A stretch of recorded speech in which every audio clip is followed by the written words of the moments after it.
Yesu na ye epai na yo Enga moko te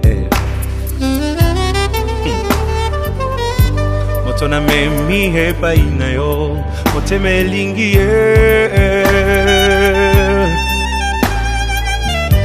Na yebi azana ba faiblesse Qui me fait mal au cœur. C'est parfois insupportable. Qui fait mal à la tête. Ça attriste même le Saint-Esprit. Mais nakuti he painae quelque chose de bien qui m'attire tellement. Nasengo sala yengolu bisika bandaki kokwea eko ma point fort na ye moteme lingi ye oyo olingo ndanga ye oyo nalotaki yango na ndoto losambo efuti pe ngayo ye oyo kobombe sili ye oyo ata bambonge ye oyo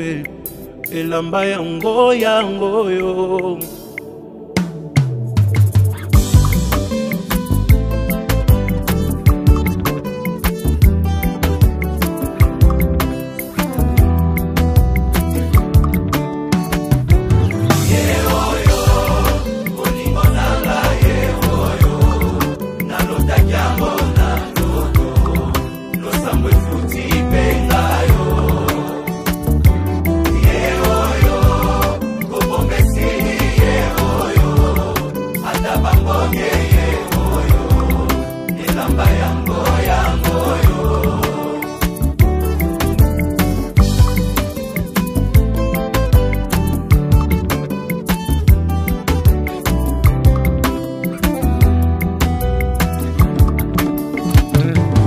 Mami kokoko moto bomoni pembenye nde moto aganye macho yo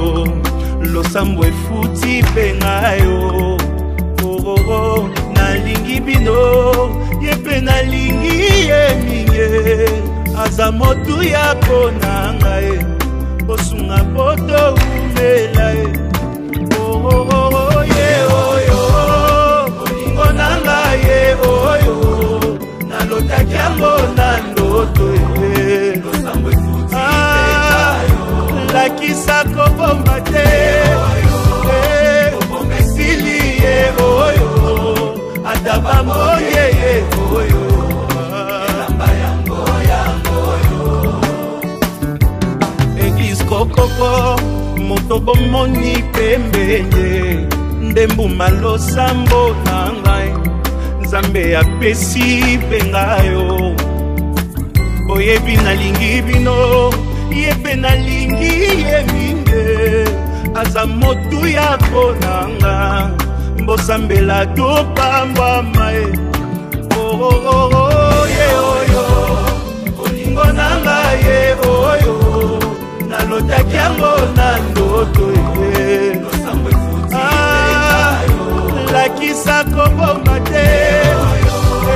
kobomba esili ye oyo ata bamonye ye oyo moto akotika te akende ye oyo yakotika te alela ye oyo moto akolengela ye oyo Nzambe apesi moto akomema na famille koyokela ye oyo mokolo na kovwa makaka ye moto nga nalingi ye oyo baninga boyoka ye moto bolukaki ye aleki bango nyonso ye oyo moto azelisanga ye oyo moto akopesa bolingo ye yakobokola na ye bana ye oyo moto ya ba principe ye oyo motema elingi